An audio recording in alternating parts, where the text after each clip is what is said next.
Guatemala is referred to as the land of the eternal springs, with close to 2 million tourists visiting the country each year. The shops of Antigua, the active volcanoes of Santa Maria, and the beautiful lakes are some of the things the country has to offer. But one tourist spot some people tend to overlook are the Mayan temples in Tikal. Located in the northern Patan of Guatemala, the Mayan civilization was one of the most dominant societies and was located around Mexico and Central America. But like everything else that was once powerful, the demise was inevitable, and the city was abandoned in 900 AD. But what was left of the city were the structures that were erected around 700 AD.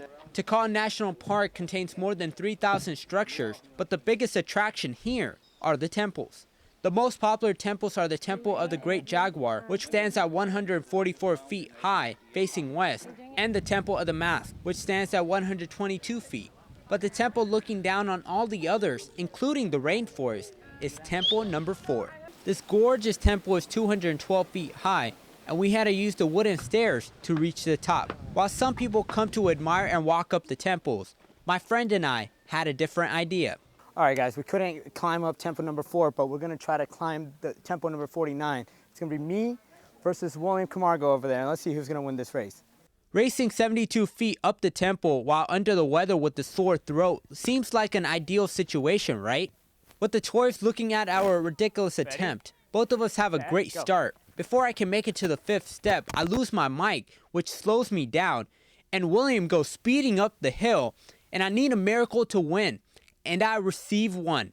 As William slips not once, but twice. I make up the ground for a photo finish.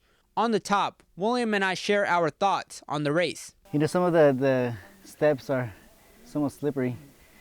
Being a lot of the tourists, there's too many tourists that come through. Probably waste the limestone on the steps. So I just did, coming off of Temple 4, climbing up there and coming here, and walking all day. The energy level for both of us was kind of down, but we both pulled through. As soon as I got down from Temple 49, I soon found out my body wasn't responding as well as I hoped it would. I needed to sit down to regain my focus to barely function, but I was alive and well. The time I spent with these Mayan structures I will always remember. With the rich history embedded into the Patan region, you won't be disappointed when you visit the Tikal National Park. It was a long and humid day, but I made it. From Tikal, Guatemala, I'm Sangha.